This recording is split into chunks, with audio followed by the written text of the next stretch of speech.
들을 이 창조 넷째 날에 창조하셨지요. 지구는 6일 창조를 시작하시기 전에 이미 만들어 놓으셨다 했습니다. 그렇다면 우리 은하 외 수많은 은하들은 언제 창조됐을까요?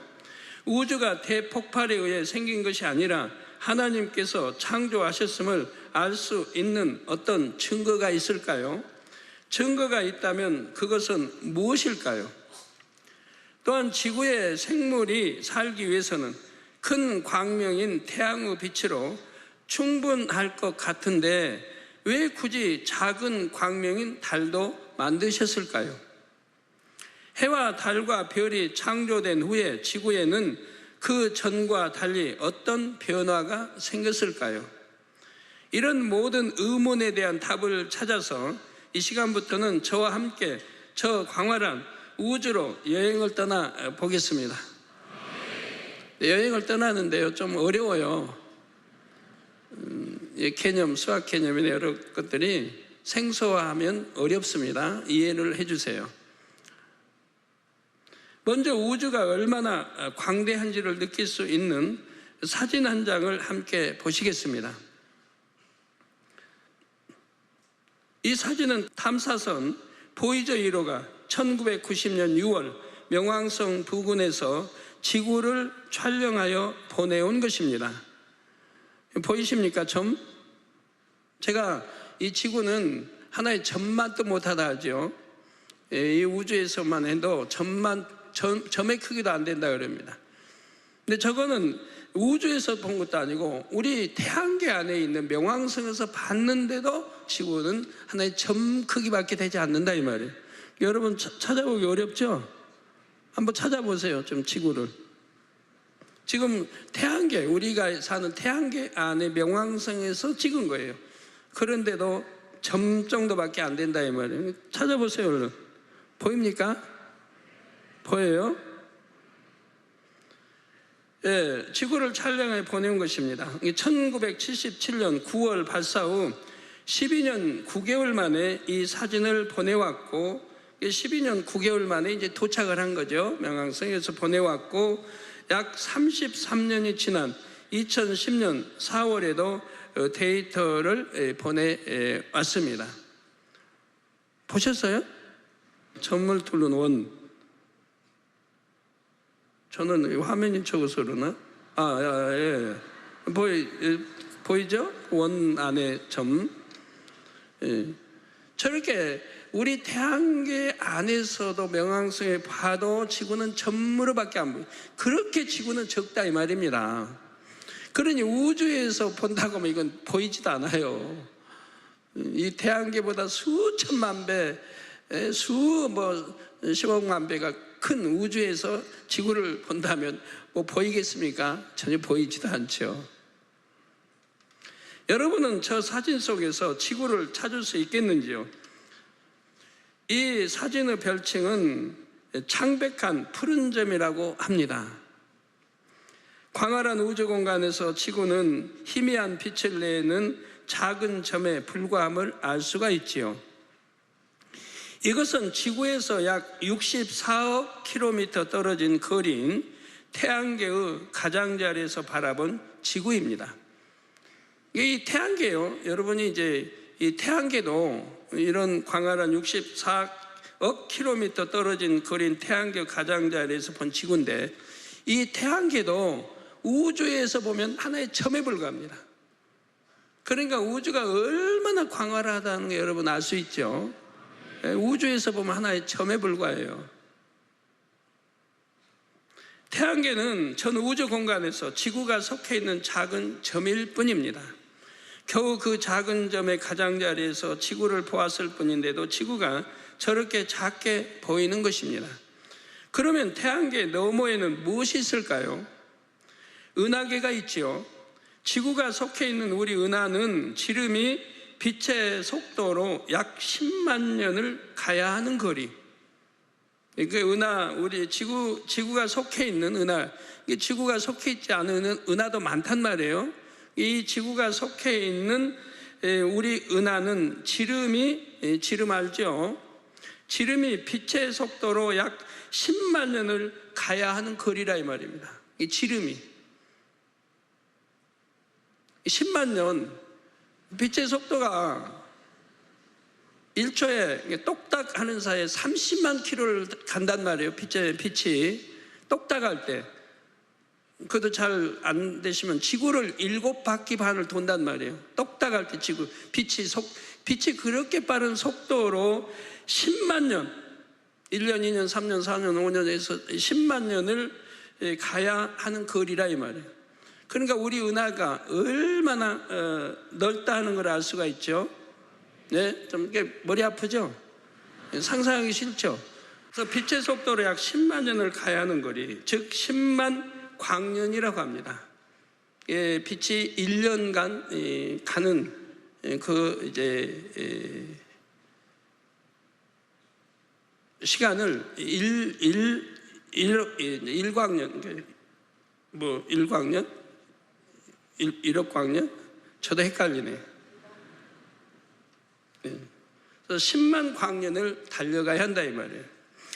이런 은하들이 수십 개 모인 것을 은하군이라고 합니다. 이렇게 어마어마한 지름이 이렇게 참 10만 광년을 달려야 하는 은하가, 이런 은하가 수십 개 모인 것을 또 은하군이라고 한다 이 말이에요. 제가 천천히 설명한 거는 여러분이 그래도 어느 정도 이해를 해야 될 거 아니에요. 은하군이라고 하며 또 수백 내지 수천 개 모이면, 이런 은하군이 또 수백 내지 수천 개 모이면 은하단이라고 합니다. 은하단. 갈수록 머리 아프지죠? 숫자 세는 것도 뭐 참 머리 아프다 하시네. 숫자도 경까지 쓰려면 머리 아파요. 경까지. 경 이상은 사용 안 해요. 수학에서도.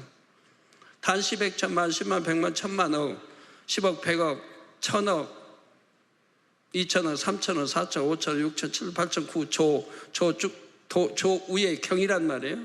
공이 17개, 경.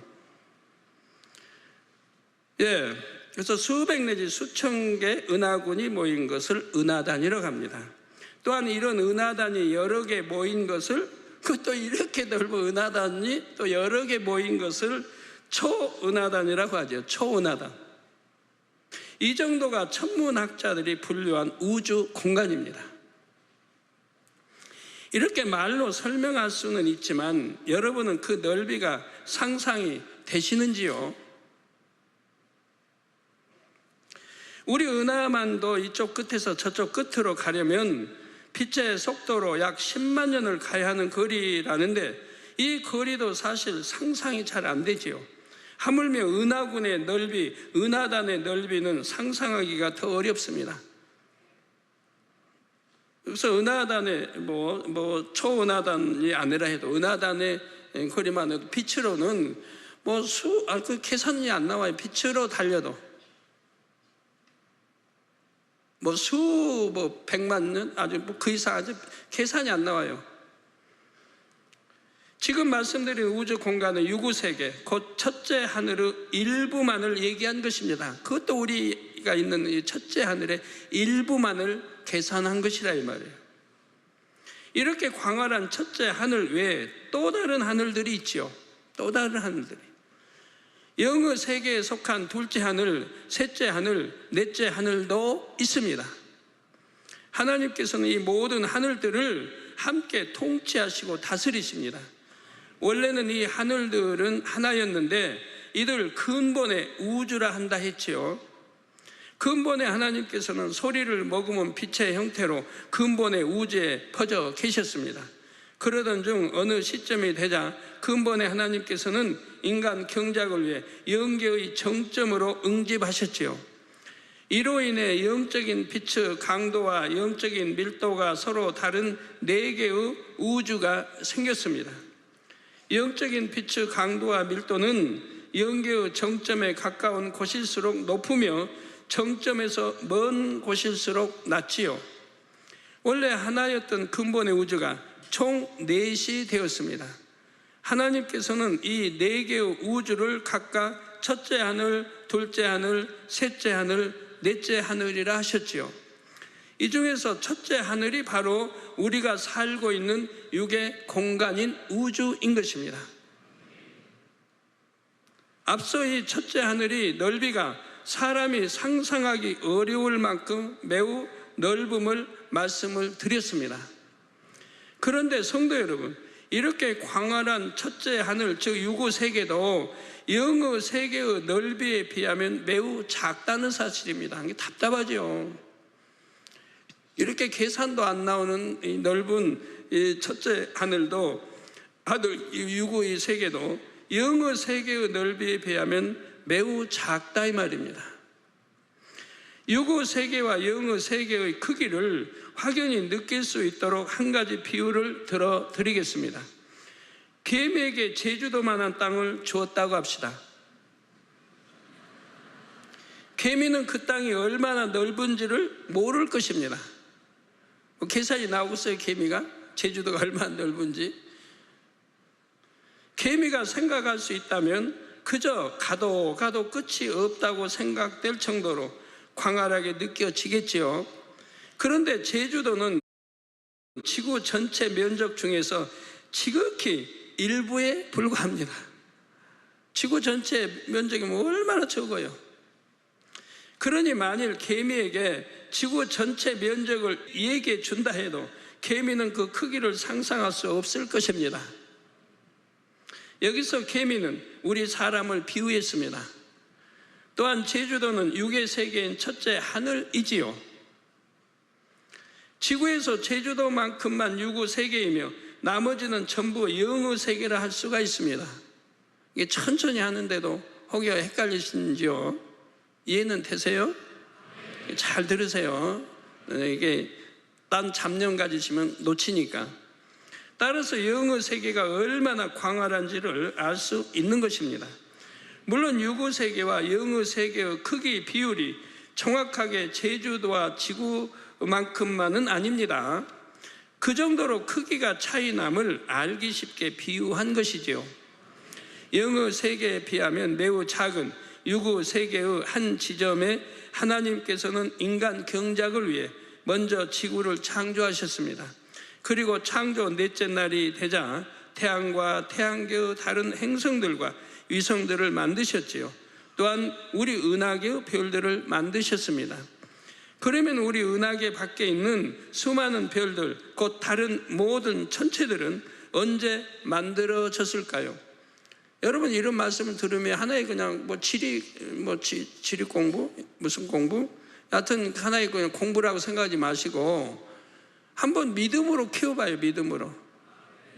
이렇게 하나님이 광활한 이런 것들을 펼치시고 이렇게 역사했는데 우리가 이런 하나님을 믿어만 드린다고 하면 100% 신뢰하고 믿어만 드린다고 하면 우리 아버지 하나님이 우리에게도 얼마나 무한한 능력을 주시겠습니까? 그러면 우리 은하계 밖에 있는 수많은 별들, 곧 다른 모든 천체들은 언제 만들어졌을까요? 정답은 태초 이전에 만들어졌다는 것입니다. 태초 이전에. 근본의 우주가 4개의 하늘로 나누기 전부터 근본의 우주에는 수많은 별들이 있었습니다.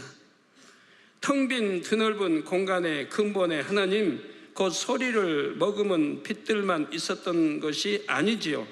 근본의 하나님께서는 태초 이전에 이미 수많은 별들을 만드셔서 근본의 우주 공간에 두셨습니다. 자, 이런 상태의 근본의 우주가 4개의 하늘들로 나뉜 것입니다. 이때 첫째 하늘이 된 공간에 있던 별들이 바로 우리 은하 밖에 있는 모든 별들이죠. 따라서 둘째 하늘, 셋째 하늘, 넷째 하늘에도 이미 수많은 별들이 존재하고 있었습니다. 이처럼 첫째 하늘이 형성될 때부터 무수한 별들이 존재하고 있었는데 하나님께서는 이런 첫째 하늘의 어느 한 지점에 지구와 해와 달과 별들을 창조하신 것입니다. 과학자들의 주장처럼 대폭발로 우주가 형성된 것이 아닙니다. 여러분 한번 생각해 보세요. 대폭발로 이 우주가 형성되고 별들이 이렇게 깔렸다고 하면 아까 말했잖아요. 이 조그만 은하 하나만 해도 또 지름이 10만 광년인데 은하단 쭉쭉 초은하 해봐요. 상상할 수 없는 거리, 빛으로 달려도 상상할 수 없는 거리인데 어떻게 대폭발해가지고 그것이 그 수백 천만 년을 날아간단 말이에요? 지치지도 않아요. 날아가다 어제 그 수만 년의 그 많은 별들이 날아가가지고 자리 잡았다는 얘기예요? 이게 말이 됩니까?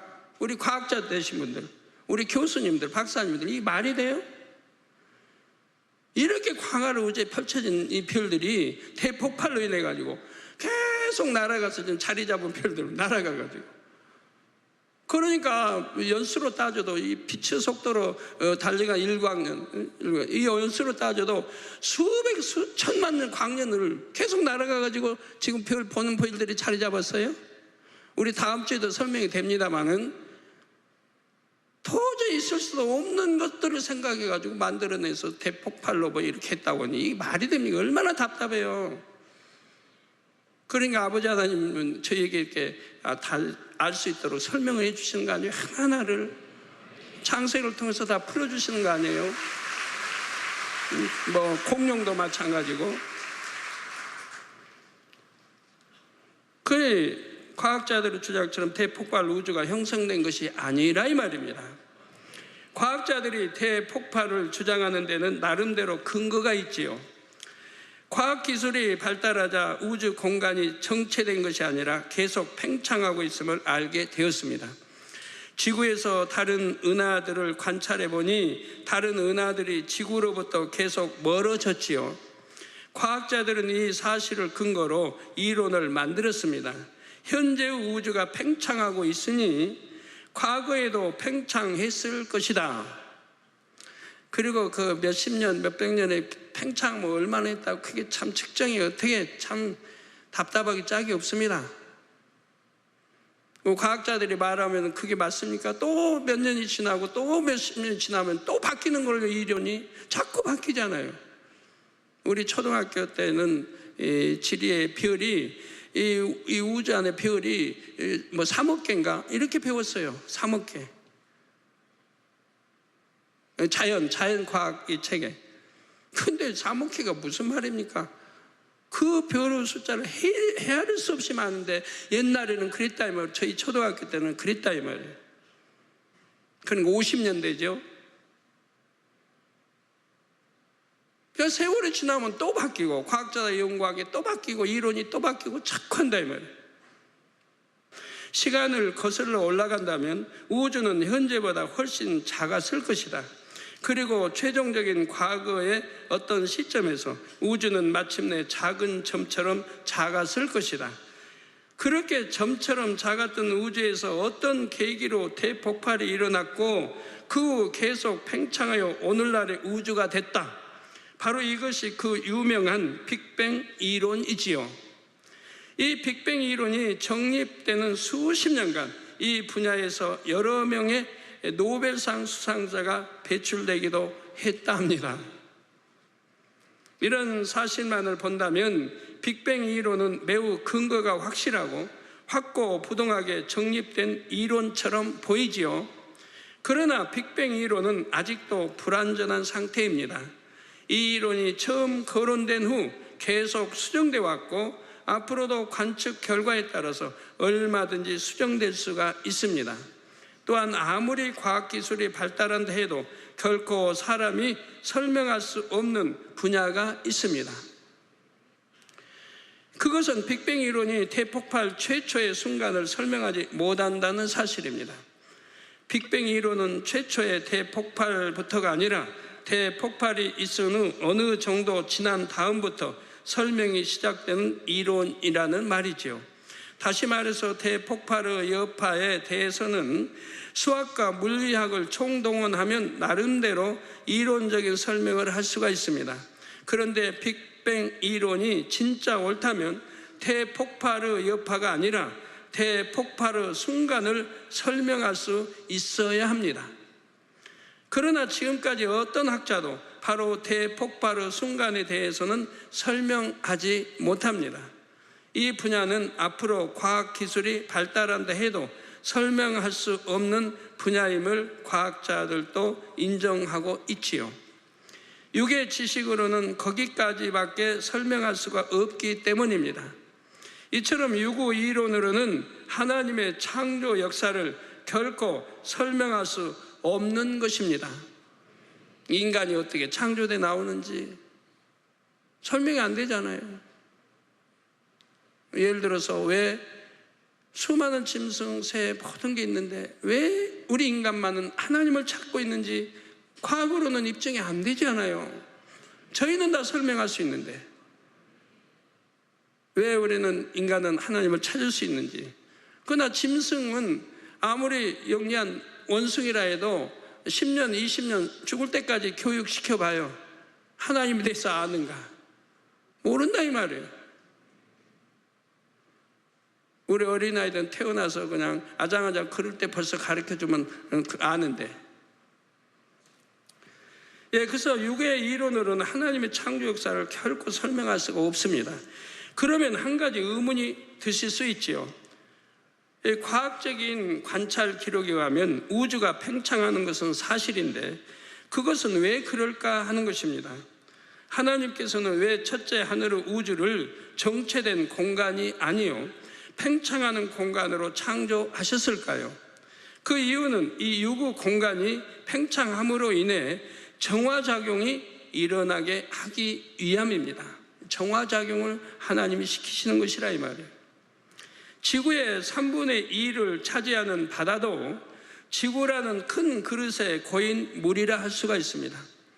그래서 오랜 시간이 흐르면 부패할 수 있는데 바닷물이 부패하지 않는 이유는 무엇인가요? 먼저는 바닷물에 들어있는 염분 때문이지요.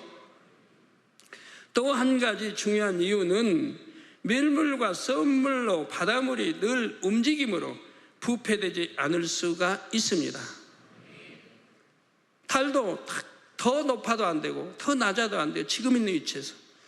그래서 밀물 썰물이 일어나도록 하셨다 이 말이에요. 바다 전체 요동하게 해놨어요.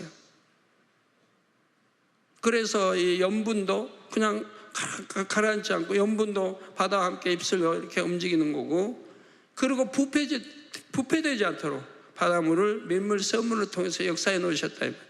가지고 정화되고, 또 이 다르 이제 인력에 의해서 밀물 썰물이 일어나면서 거기에서 바람이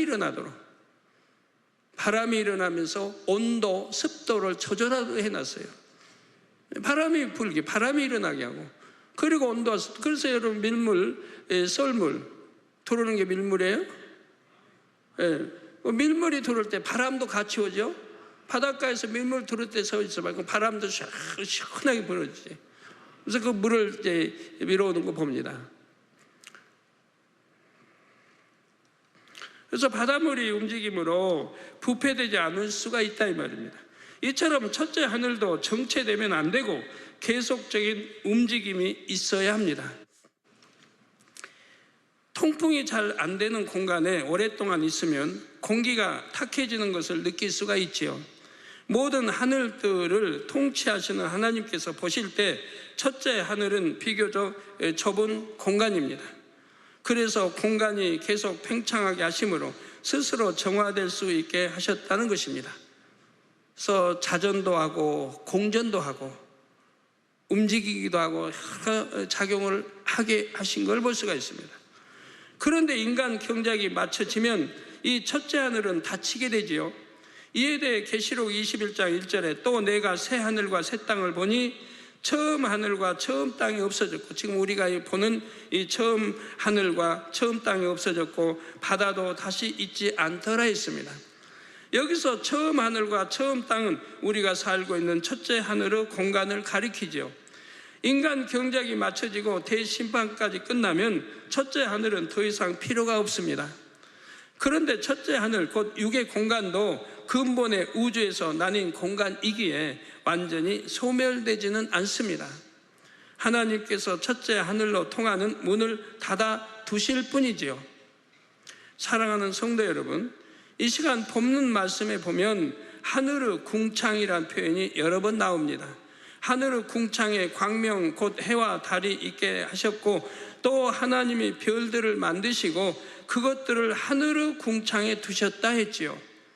그냥 하늘이나 궁창이라 하지 않으시고 왜 굳이 하늘의 궁창이라 하신 것일까요? 해와 달과 별들이 지구에서 가까운 곳이 아닌 먼 곳에 있음을 나타내 주시는 것입니다. 오늘날이야 과학이 발달하여 해와 달과 별들이 얼마나 멀리 떨어져 있는지를 알지요. 그러나 옛날 사람들은 해와 달과 별들이 얼마나 먼 곳에 있는지, 해와 달의 크기는 얼마나 다른지 몰랐지요. 따라서 그냥 하늘이나 궁창이라고만 하면 해와 달과 별들이 그저 가까운 하늘 위에 떠 있는 것으로 생각할 수가 있습니다. 그러나 하나님께서는 하늘의 궁창에 있다 표현해 주심으로써 가까운 하늘이 아닌 좀 다른 공간에 위치해 있음을 나타내 주신 것입니다. 여기서 하늘의 궁창이란 지구의 대기권을 벗어난 그 너머의 우주 공간을 나타낸다는 사실입니다. 하나님께서는 이처럼 성경의 단어 하나라도 정확한 의미를 담아 기록해 주셨지요. 또 한 가지 주목해 볼 단어가 있습니다. 해와 달의 크기에 대한 표현이지요. 해를 큰 광명이라 했고 달을 작은 광명이라 했습니다. 지구에서 해와 달을 바라보면 둘의 크기가 거의 같이 보입니다. 보름달이 밝게 뜰 때에는 달이 해보다 크게 보이기도 하지요. 그래서 아직 지식이 부족한 어린아이에게 해와 달 중에 어떤 것이 더 크겠냐고 묻는다면 그 어린아이는 아마 눈에 보이는 대로 답을 할 것입니다. 이는 과학기술이 발달하지 못했던 옛 시대의 사람들도 마찬가지지요. 만일 해와 달의 밝기가 다름을 나타내고자 했다면 해는 밝은 광명이고 달은 조금 밝은 광명이라고 표현할 수 있을 것입니다. 그런데 하나님께서는 해는 큰 광명이라 달은 작은 광명이라 표현해 주셨습니다. 그러니까 이렇게 단어에도 정확한 하나님의 의미가 담겨 있다 이 말입니다. 밝은 광명 이렇게 표현할 수 있는데 그렇게 표현하지 않으셨다 이 말이에요. 해와 달의 밝기뿐만 아니라 크기도 다름을 모든 시대의 사람들이 알 수 있도록 정확하게 표현해 주신 것입니다. 그러면 해는 달보다 얼마나 더 클까요? 밤에 보면 달도 커 보이고 해도 낮에 보면 해서 비슷하게 보이는데 해는 달보다 얼마나 더 클까요? 2배, 3배, 5배, 10배, 20배, 30배, 40배, 50배 좀 클까요? 부피를 계산해 보면 해는 지구에, 놀라지 마세요, 해는 지구에 약 1000배쯤 될까요? 죄송합니다. 여러분도 대부분 대학교 다 졸업하시고 있는데 제가 꼭 어린아이 다루듯 해서 그런데요, 죄송하기는 저도 마찬가지예요. 벌써 학교 졸업하고 10년, 20년, 30, 40년, 50년, 60년, 70년 되면 잊어버리니까 옛날에 알았죠. 지금은 잊어버려서 다시 지금 상기시켜 드리는 거예요. 해는 지구에 약 130만 배, 1000배, 만배, 10만 배가 아니라 130만 배라 이 말입니다. 해는 지구보다 그렇게 크다 이 말이에요. 달은 또 지구에 약 50분의 1이라고 합니다. 이게 달은 지구보다 50분의 1밖에 안 돼요. 이게 그렇게 적어요. 따라서 해는 달의 약 6,500만 배 크기죠. 달로 비교하면 약 6,500만 배나 해는 크다 이 말입니다. 우리 눈에 볼 때는 비슷해 보이지만 그렇게 해는 멀리 떨어져 있기 때문에 적게 보이는 것이라 이 말입니다. 해와 달의 크기는 이처럼 차이가 나는데 해보다 달이 지구와 훨씬 가깝기 때문에 둘의 크기가 같아 보이는 것입니다. 본문 14절 전반절을 보면 하나님이 가라사대 하늘의 궁창에 광명이 있어 주야를 나누게 하라, 즉 밤을 나누게 하라 말씀하셨습니다. 이 창조 넷째 날 해와 달을 만드심으로 주야 곧 낮과 밤을 나뉘게 하셨다는 것이지요. 그런데 하나님께서는 이미 창조 첫째 날에 빛과 어둠을 나누시고 빛을 낮이라 어둠을 밤이라 칭하셨습니다. 따라서 이미 창조 첫째 날부터 낮과 밤이 나뉘었던 것입니다. 그런데 창조 넷째 날에 해와 달을 만드신 후 주야를 나뉘게 하라고 다시 말씀하신 이유는 무엇일까요? 창조 첫째 날에 빛이 있으라 하실 때 하나님의 근본의 빛이 지구를 둘렀지요. 이렇게 빛이 지구를 두르는 낮 시간 동안 하나님께서는 창조의 역사를 베푸셨습니다. 그리고 낮 시간의 길이만큼 빛을 거두시고 그 시간은 어둠의 세력에게 내어주셨지요. 창조 첫째 날부터 셋째 날까지는 이렇게 하나님께서 근본의 빛으로 지구를 두르시는 시간이 낮이요, 거두시는 시간이 밤이었습니다. 따라서 그 3일 동안은 지구가 자전하지 않고 가만히 서 있어도 낮과 밤이 바뀌었습니다. 그런데 창조 넷째 날에 해와 달, 별들을 만드신 후부터는 지구가 자전과 공전을 하기 시작했습니다. 지구가 자전을 해서 해를 마주보는 쪽은 낮이 되고 해를 등지는 쪽은 밤이 되었지요. 지구의 낮과 밤이 이제 자동으로 바뀌게 된 것입니다. 그 전까지는 낮과 밤이 바뀌는 것을 하나님께서 주관하셨다면 이제 해와 달과 별들이 주관하게 하신 것이지요. 이를 비유로 설명해 보겠습니다. 어떤 사람에게 로봇이 하나 있는데 이 로봇은 스스로 움직이지 못합니다. 사람이 로봇의 팔을 올려줘야 팔이 올라가고 팔을 일일이 옮겨줘야 움직일 수가 있지요. 로봇의 주인이 원하는 대로 로봇을 움직여줘야 로봇이 움직일 수 있는 것입니다. 그러다가 이 로봇 안에 태엽 장치를 해서 태엽만 감아주면 로봇이 스스로 움직이도록 만들었습니다. 자, 이제는 사람이 손을 대지 않아도 설계대로 로봇이 스스로 움직이게 된 것입니다. 지구도 마찬가지입니다. 창조 셋째 날까지는 하나님의 능력에 붙들려서 우주 공간에 떠 있을 수 있었고 밤과 낮도 하나님에 의해 바뀌었습니다. 그런데 넷째 날 해와 달과 별들이 창조되자 하나님께서 세우신 법칙에 의해 자동으로 운행하기 시작했던 것이지요. 한 가지 비유를 더 들면 시계에는 시침과 분침과 초침이 있습니다. 시계에 약이 없어도 여러분이 초침을 잡고 1초에 한 칸씩 진행시키면 분침과 시침도 함께 움직입니다. 이렇게 해도 시계는 돌아가지요. 그런데 시계에 약을 넣으면 시계 바늘들이 자동으로 움직이며 시간을 가리켜 줍니다. 창조 첫째 날에서 셋째 날까지는 하나님께서 친히 시계 바늘을 움직이셨다면 창조 넷째 날부터는 시계 바늘이 자동으로 움직이게 된 것과 같습니다. 이해되시죠? 시계를 뜯어보면 크고 작은 톱니바퀴들이 서로 맞물려 돌아가면서 바늘들을 움직여서 정확한 시간을 가리켜 주는 것을 봅니다. 이처럼 하나님께서는 지구와 해와 달과 별들이 조화를 이루며 자동으로 움직일 수 있도록 설계하셨습니다. 각각의 크기와 서로 간의 거리, 그리고 서로 밀고 당기는 힘의 세기 등 이 모든 것을 고려해서 창조하셨지요.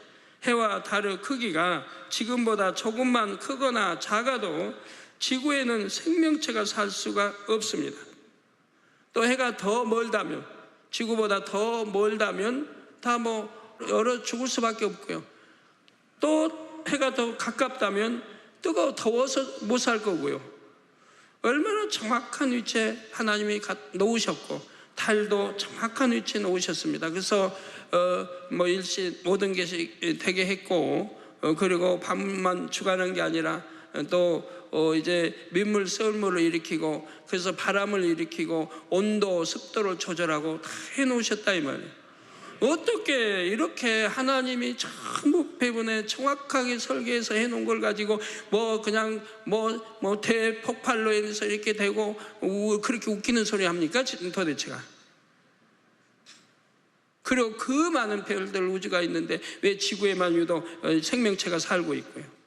어떤 사람들은 또 저번에 발표한 거 있죠. 지구 외에 다른 우주에도 이렇게 생명체가 있다고. 그러나 없습니다. 있을 수가 없습니다. 또 해와 달의 크기가 지금보다 조금만 크거나 작아도 지구에는 생명체가 살 수가 없습니다. 서로 간의 거리가 지금보다 조금만 더 멀거나 가까워도 마찬가지입니다. 대폭발의 여파로 해와 달과 별들이 우연히 그 크기가 됐고 그 위치에 있다는 말이 오히려 더 허무맹랑하게 느껴집니다. 그리고 어떠해요? 왜 보면은 그렇게 별도 크기도 엄청 크기도 다 다릅니다. 별에 어느 별들은 그냥 어마어마하게 상상을 초월하게 커요. 그 적은 별도 있고 다 있지만 아무리 적어도 지구보다는 수백, 천배 큽니다만 이런 별들도 눈에 볼 때 좀 똑같이 보여요. 빛을 발해서 이제 이렇게는 보입니다만 한결같이 똑같이 보여요. 그건 다음 주에 설명해 드립니다. 또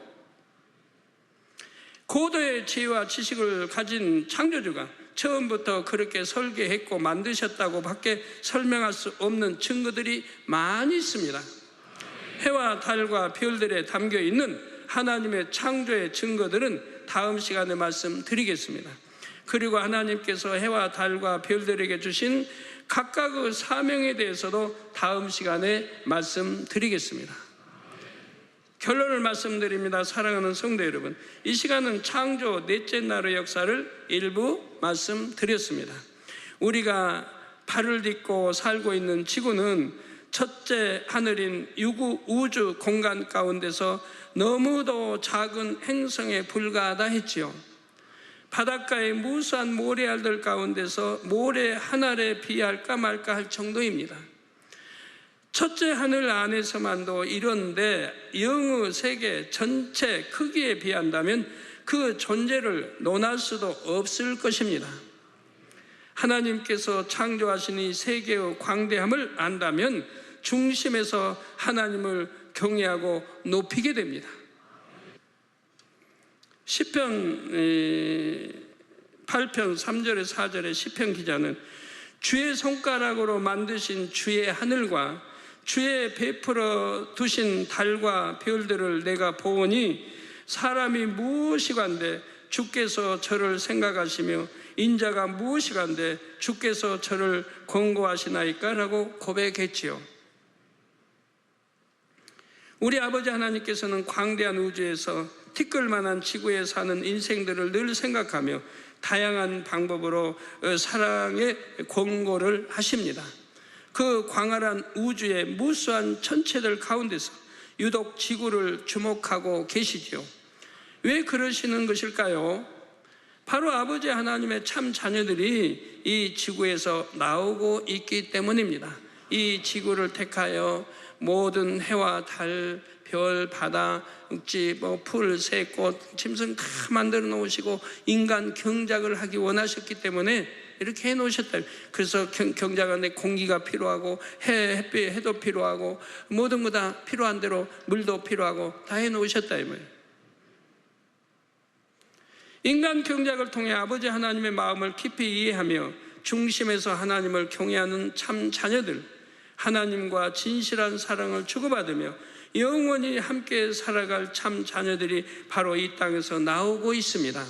하나님께서 펼치신 창조 역사를 통해 하나님의 깊은 사랑을 마음으로 깊이 느끼는 모든 성도님들이 되시기를 바랍니다. 그래서 중심에서 하나님을 사랑하고 하나님의 사랑도 받아 누리시기를 주님의 이름으로 축원합니다.